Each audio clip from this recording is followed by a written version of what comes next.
Right, welcome back to the show. This is Biashara Tuesday. My name is Richard Okenya. We are trending on Twitter at Biashara Tuesday, capital B, capital T. I'm going to read a couple of your comments that I've received here so far for the people who have been watching the show.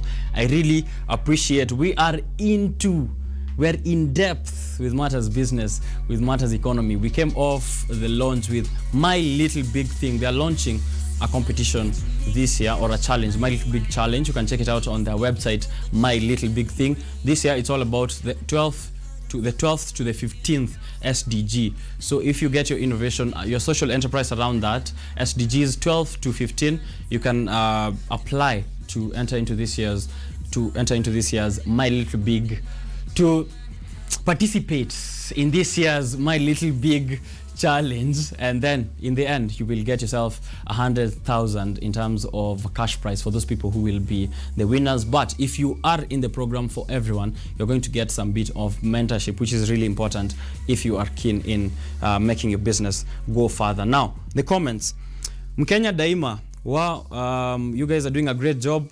Naweza panda miti pia, is it a good thing? But nitapanda wapi?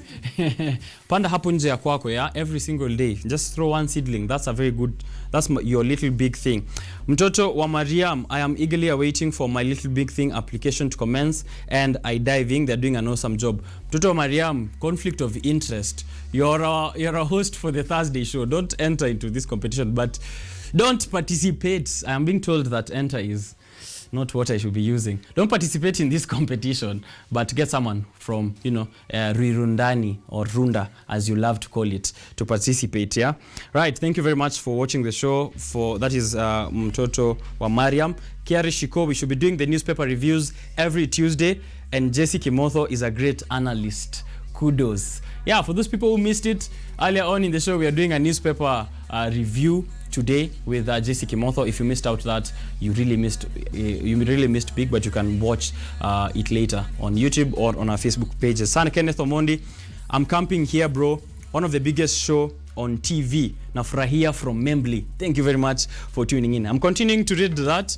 So much feedback that is coming in this morning. I'm really glad that you guys are tuning in to this fire show. But now, let's go to the budget, yeah? Last week, for those of you who have been on your phones, you've been receiving messages about an increase in prices of several items, especially from telco providers and banking institutions.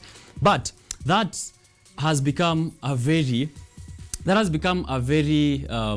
very tight rope to walk, because there is the budget 2020-2022, but there's also the reintroduced excise duty about 1 week ago. So we're going to discuss that with Benard Odhiambo, who's been here with us before, also an aspirant of a member of parliament aspirant from Embakasi. So next year, Embakasi South, he'll be there in parliament fighting for your rights, hopefully next year. So we're going to discuss that and see whether there's something that can change in this economy. Yeah? Welcome back to the show. I feel like I introduce here every day. Karibu tena sana. Thank you so much, Richard. Mm-hmm. It's really nice having you today again, as we discuss on the budget. Mm-hmm. I really appreciate. Mm-hmm. Yes. But introduce yourself to our new audiences. We have so many new people who are watching. This is Benard Odhiambo, the director for Franways Tours and events. We do both local and international events. And I'm also a politician. Mm-hmm. That is the next MP for Embakasi South, for that matter. Right. So for today, let's talk business. Let's talk business. Yeah. Now, the 2021-2022 budget, yes. I was taking a look, and last year in the budget that was in the 2020 coming to this year, the government in its budget allocated 10 billion to SMEs. And this year, I think it's 2 billion. I don't think I've got it wrong. It's 2 billion Kenyan shillings that has been allocated to SMEs. Now, we begin from last year's 10 billion to this year's 2 billion. Are SMEs benefiting from anything that is happening in the budget? Really? Because when I hear these figures, I've never actually met someone or heard how much this money has impacted SMEs out here. And that is coming from someone who sits with a lot of SMEs on the show.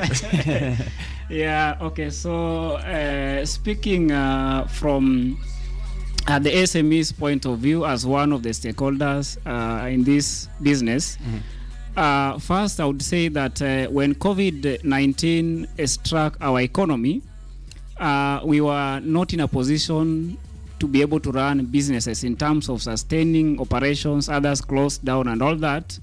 The government swiftly moved in a bid to, caution by working on their supplementary budget and all that. But still, certain sectors were not really taken care of. So we didn't even actually get that money in the first place. Mm-hmm. Yes. Right. Now, that credit guarantee scheme, why does it exist then if it isn't helping the SMEs? Yes. So actually, currently for the small scale businesses, the profit margin is not as to whether it used to be before, because there is high cost of operation. People have been laid off, and the only source in terms of maintaining the liquidity in the business is whether you can get a loan, especially to boost your business running. So the government, in its budget for this financial year that has just begun for July, decided that it's good to give to allocate this money so that the lenders can be able to give money to these SMEs to do their businesses, so that at least they cannot be in a position whereby they cannot be able to do things, especially when you default on your side. So there should be a flow of money. Exactly. Now, before we get into the new tax measures, what is something interesting that you personally have seen from this budget that is in discussion now? Yes. This year's budget. What is something interesting that you've noted from there for SMEs, or anything else? What have you seen in the budget? You see, this budget, actually, if you compare the budget for the previous financial year and the budget for this year, which is 3.6 trillion, the money they expect to collect in terms of revenue is 2.04 trillion. That is 16% of GDP. And for 2021 alone is supposed to be, that is 2.1 for the entire financial year, which is 17% of GDP. And you find that there is a deficit. So there is a huge budget that has to be facilitated through borrowing. So you find that the interest, because the government is not doing commercial loans, they prefer loans that accrue large interest. And this trickles down when it comes to other taxes that are channeled down to other businesses like us. Maybe to explain something briefly. Initially, people in small businesses, we never used to suffer in terms of taxes, because you find there's something called presumptive tax that somebody operating business, let's say if the business is earning 1 million to 50 million, let's say in a year, you are supposed to pay 1%, that is turnover tax on sales. But that was not chargeable on small businesses like people operating rentals. Wines and spirits shops. Yes, that one was not operational. Right. So the other excise duty that was there was 15% that was pegged. But through the Ministry of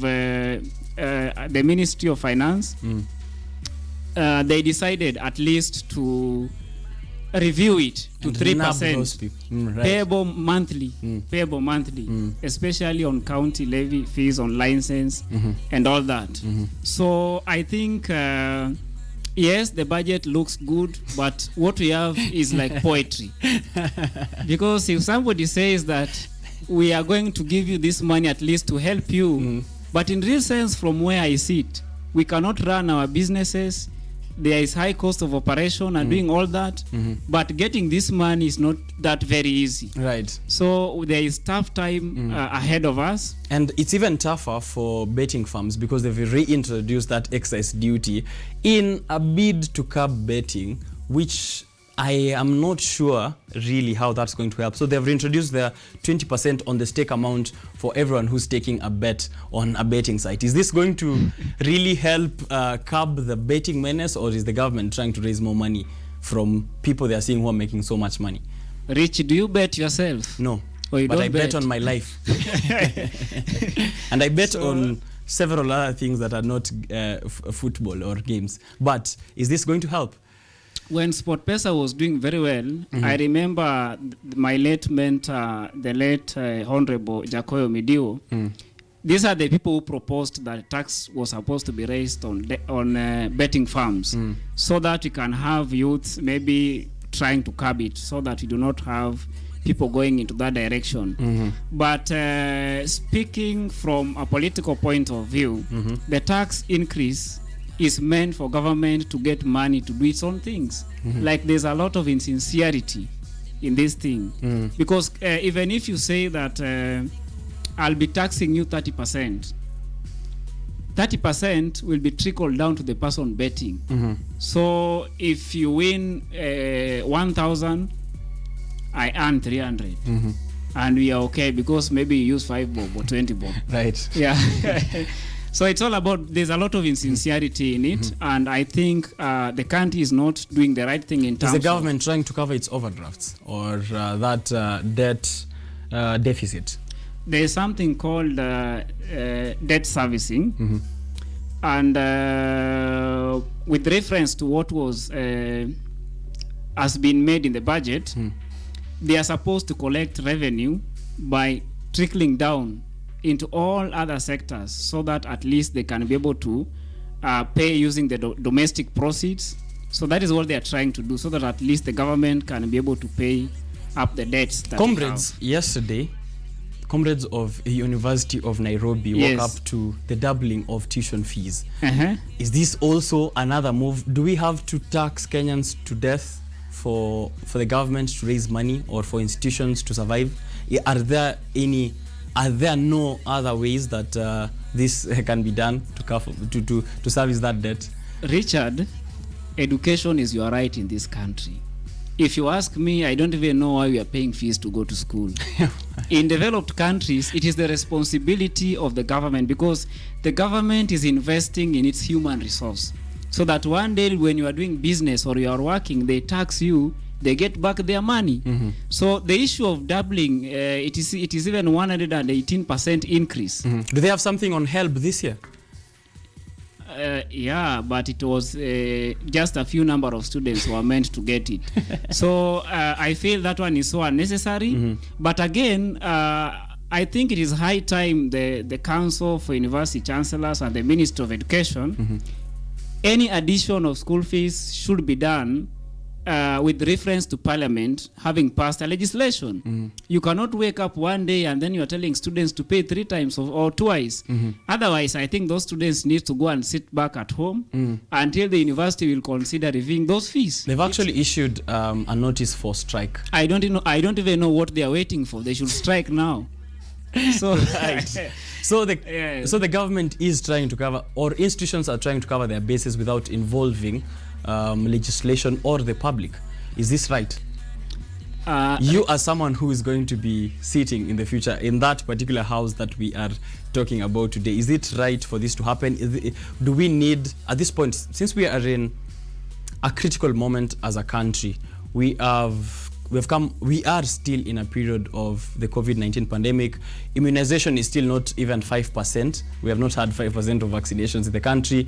We are yet to open up business. There's a curfew that is still ongoing. There is restriction of movement. Some counties have their curfew at 7 p.m. Students are getting their tuition doubled. Safaricom and other telcos and Equity and internet and everything, excise duty, there's just prices are skyrocketing everywhere. Is there any other way the government, you as someone who might be there in the future, consult the Kenyans for once at least? Richard, I am somebody who have sat with university management, having served previously as a student leader in the university.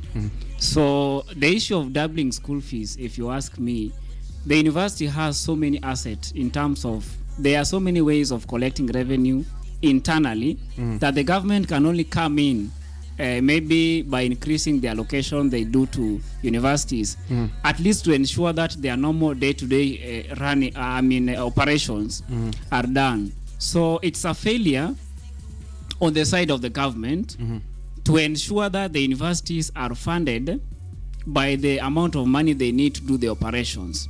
And number two, it is the failure of the university managements for not being able to collect the revenue, for not being able to at least properly manage the resources that they have, so that they can be able to at least run their affairs internally. Does this reflect on the national and the way the government runs the country as well? The not maximizing of resources that we already have? Richard, I may not want to talk about this, but the government of Kenya through the ministry do not even know what is happening in the universities. I think it was in Chuka University, if I'm not wrong, or whichever university it is, where a whistleblower who was the Masai Mara University. Masai Mara, right? Right. Yeah, a whistleblower was the one who at least enlightened them with the kind of corruption that was happening.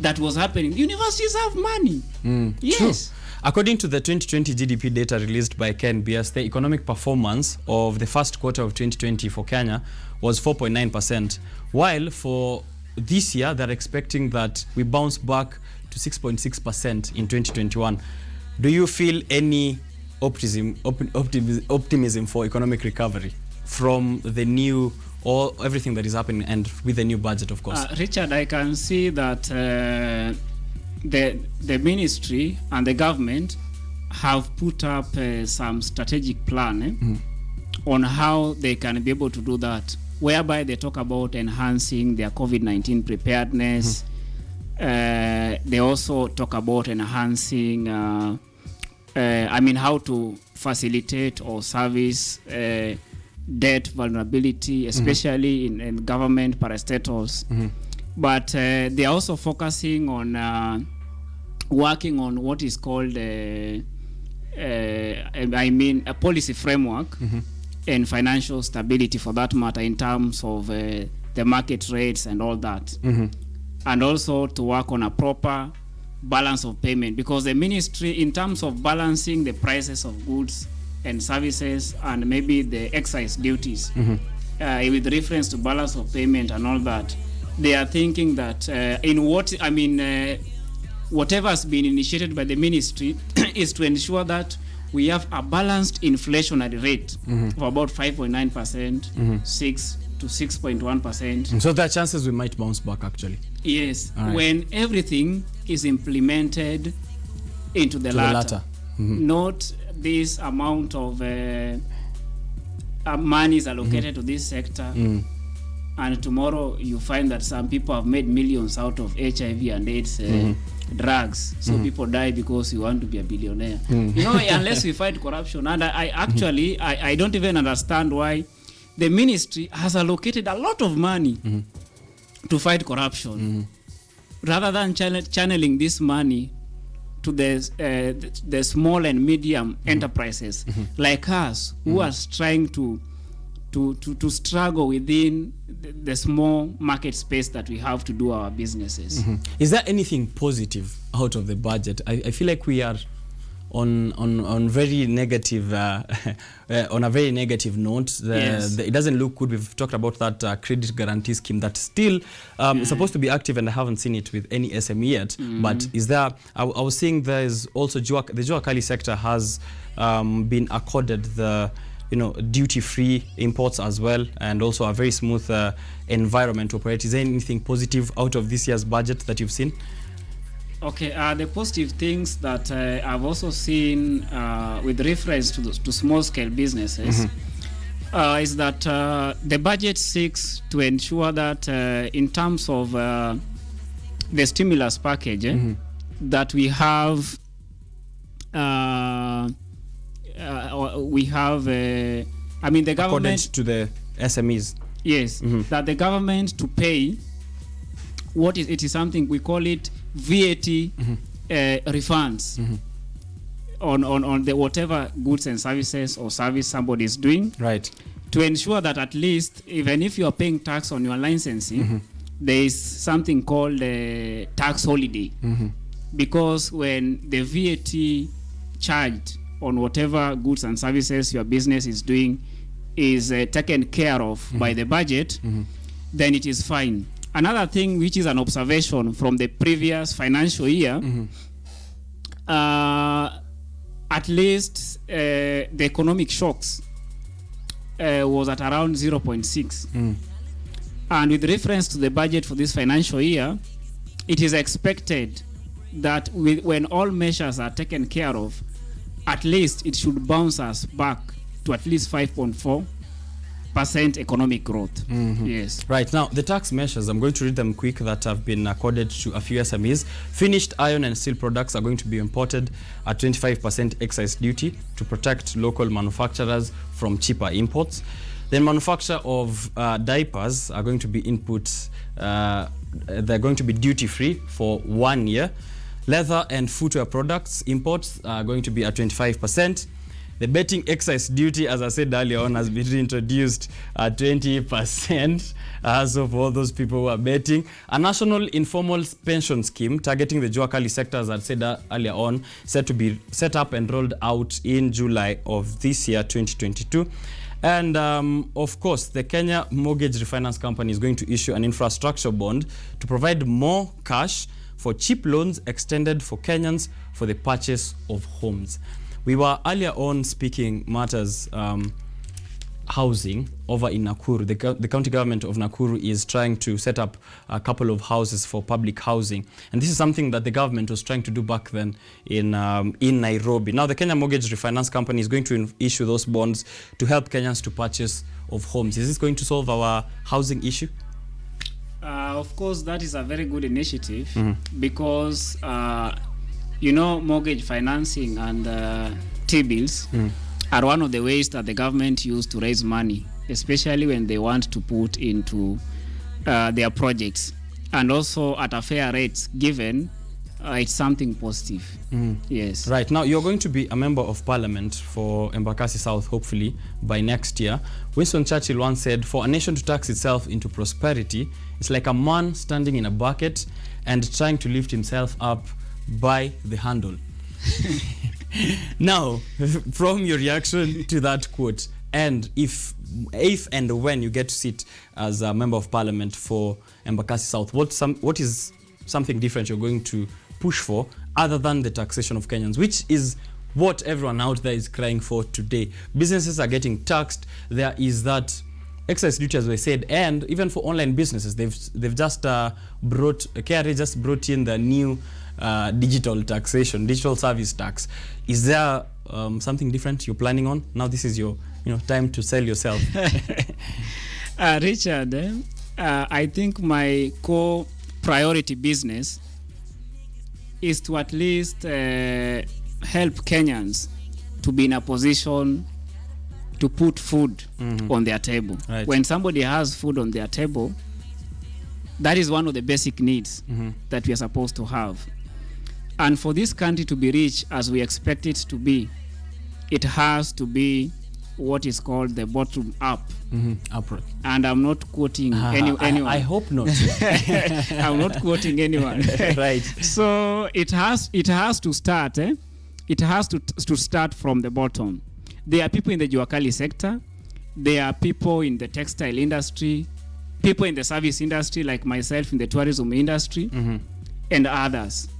When these people are given easy access to financial facilities with minimal interest, and they are given a conducive environment to do their business, then at the end of the day, I am certain that even if you want to tax them, there is enough money for them to give, and enough money to make them rich. It has to start from the bottom. So that's how you solve that taxation issue. Make sure that they're making enough money to even pay those taxes. And you make sure there is money flowing in the economy. Now, our lenders, who is World Bank and IMF, have always pushed for new regulatory changes in the country to ensure that they still continue giving us money. And now, on today's Business Daily, top of the headlines there is the water bills. Water bills are set to rise in the country with the new terms that are being given out by the World Bank. So what I'm seeing here is that he's saying that Kenya water service providers should cover up to 70% of the Water Resource Authority budget from the current 30%. So they're shifting those from 30 to 70, which means this will trickle down back to us as Kenyans. Do these lenders also pose a problem? Because I remember some time back when the Kenyans were really angry that IMF continued extending loans to Kenyans. World Bank, the same thing. And at that time, when IMF tried to do a live video on Facebook, it was international news because Kenyans were there. First comment to about the 1,000 comment was just Kenyans saying, stop giving us loans, stop giving Kenyan loans. And I actually trended on Twitter for a couple of days, yeah? Are these lenders also posing a problem to, we're already in debt, in huge debt. Should they just leave us on our own to do our things? Also with these new regulatory changes, you know, when there is also IMF last week, 2 weeks ago said that civil servants are going to experience cuts in terms of their salaries, and they're not going to be salary increments for a couple of years into the future, and I think up to 2026. Is this a good thing? What should we do? You as someone who's going to be a lawmaker, what should we do with such bodies? Richard, Kenya is a very rich country. In fact, when you compare it with our neighbors, let us not go far. We have Tanzania across the border, whose GDP is growing at a very fast rate. We only need to ensure that the right things are done. Right. Because you know, when we continue borrowing, there's something we call over-borrowing. When you continue borrowing these loans from IMF and other lenders, it is Kenyans to pay. I do not know what your son will pay as a debtor, because the debt keeps on accruing, the government keeps on borrowing. I was one of the Kenyans who were very happy when I saw the president seeking for another financial facility. Why were you happy? I was one of the people who were so unhappy. Oh, right. Oh, I thought happy. No, I was not very happy. Right. Kenya has resources that it's enough to facilitate our activities to up to around 80%, if I'm not wrong. Right. But the issue of corruption is something that has really crippled our economy. So as a citizen, do these changes help in reducing that level of corruption that is being a loophole to our budget and our resources as a country? These regulations by IMF and World Bank, are they helping in any way? The regulations are meant for nations in the sub-Saharan Africa actually to be a little bit diligent and disciplined on how they run the economy. But the only challenge is that our Kenyan economy is run by people who do not have the interest of the people they represent at heart. I believe when bodies such as EACC, DPP's office and others are able to come up with strict measures, the government also to boost its procurement policy framework to ensure that any government project that is being done is given to the right person, there is no overquoting, the right thing is done, and then at least we'll be able to find some revenue at the end of the day. So the problem is the weakness of our institutions, right? The people running our institutions, and the failure by the government to manage these institutions the way it's supposed to be. Kenya is a very, very, very rich country. If we can be able to manage our resources very well, I can assure you, we will not be going anywhere to borrow, because the more you borrow, we become over-reliant until I've heard this song from many Kenyans saying Kenya is a Republic of China. I heard someone say we are under receivership. That's what they're saying. We are being run by not the Kenyan government. Yes. So I feel that the right thing has to be done. If the government can be able to ensure that they stick to their policy framework. If you read the budget as it is, as much as the 3.6 trillion looks huge, and you are able to go through the speech that was done by the Ministry of Finance, the Minister for Finance, Ukuru Yatani. As a Kenyan, you feel a little bit encouraged that when they implement everything into latter, then we might not suffer economic shocks, and that the life of Kenyans may also not be burdened. So it is not all gloom that the budget is this huge. Yes. Right. Yes, because there are measures to curb that. Because all this is also dependent on how we work and respond to COVID-19 pandemic that has also affected us. So if the ministry is able to do everything the way it's expected, I believe that everything is going to work well, and at least we expect to have a slow growth rate, because you know the global economy is really affected. Even though we try to focus more on our domestic economy for that matter. So there are good things, yes, but everything has to be implemented to the latter. Right. And my plea to the lawmakers is, because I'm very happy when they said that bread and milk should not be increased, and the prices of very basic commodities. Very basic commodities. Because I know, Richie, when you wake up in the morning, you have to buy a bread. Important. Or you prepare a breakfast.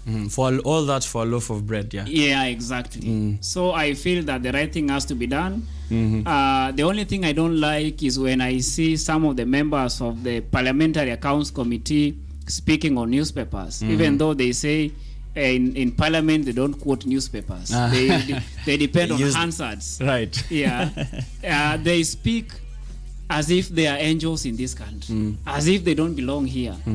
So it is only Parliament who will be in a position to protect our economy. The last time when I listened to the son of the late Mutula Kilonzo, that is Mutula Kilonzo Jr. Right. When he said that a gazette notice is something that can be changed even the next minute. Wow. We cannot behave as if Kenya is a dying nation, that we may not even, we live at the mercies of the West. This cannot be. Only if our lawmakers are able to think of the good of the country. The institutions seek guidance from Parliament because they do everything. They are the final arbiter in terms of the policy decisions and interpretation of our constitution. And something not to forget about, because now the county governments are also been given responsibility in terms of managing an issuance of licenses to small businesses running in our counties. Right. The last time when we are here and now here today again, when an increase was made, now they are getting 370 billion, which is 23.7% of our GDP, and all that. We expect that when all these things, and when government also pay their pending bills that has not been paid to SMEs like us, the same way my friend, the senator for Nairobi says that the events managing companies like us have done so many events with the government, but up to date they have not been paid. Right. Something that is so sad. So I just plead with them. That's how the process should if be. They can be able to stick to Article 203, Sub-Article 2 of the Constitution with reference to how to properly manage our financial resources, I believe there is great hope for this country. Right. Thank you very much, Benard, for having this conversation. But before we go out, maybe we have missed something that you might want to say. And also, your last remarks to your constituents of Embakasi South who are currently watching. It's always lovely to have you here on the show to discuss matters economy. What people don't know, maybe you are tuned in, you're an expert in finance. Yes. These are things that you have on your fingertips. Yes.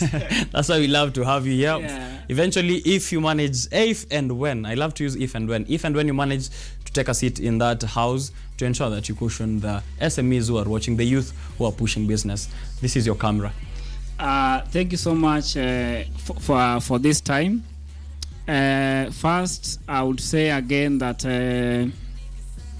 with reference to how COVID-19 has struck our economy, I just want to urge all Kenyans to remain more diligent, to focus more on their business, and to ensure that they work towards earning their living at the end of the day.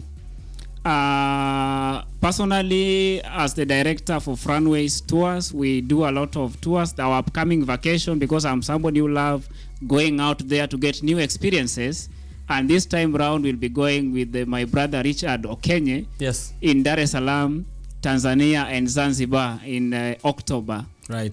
That is, if you find an opportunity, you can always join us. To find us, you can always go on our website. That is at info@franways.com. That is our website, and we can always keep on with this conversation. Definitely. And as I finish up, I would wish to say that leadership is a journey, and it is something that is made by a combination of efforts of many people. Every day when I wake up, when I walk along the corridors of power, and even today, because I'll be meeting residents in Pipeline later in the evening today to do my rounds of campaigns. Right.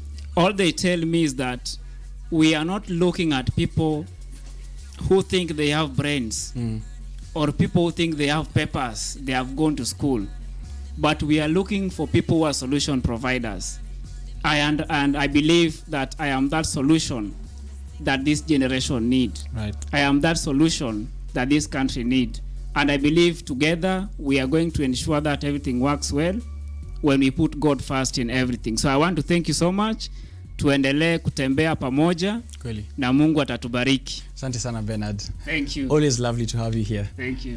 Now, since we just discussed matters the economy, the imposition of 16% VAT on basic commodities in the country has piled pressure on business owners and households, understandably. Now, Kenyans are struggling to meet daily needs due to economic instability amid, of course, the current ongoing coronavirus pandemic. Increased prices on cooking gas and other basic commodities has highly affected daily sales. As George Mapesa from KUTV reports, let's take a look at this story. Basic commodities prices have skyrocketed to a worrying state. 13 kg cooking gas is now retailing at 2,500 from 2,000. 6 kg gas cylinder is at a maximum of 1,400 from 950. Cooking oil 1 liter is at 240 from 180. Petrol is now retailing at 127.14 from 106.9.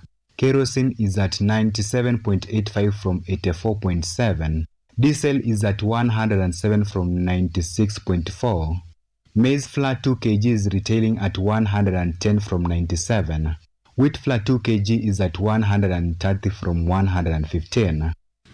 Kenyan households have since June 2016 been enjoying low cooking gas prices after the Treasury scrapped the tax on LPG to cut costs and boost uptake among the poor who rely on dirty kerosene and charcoal for cooking.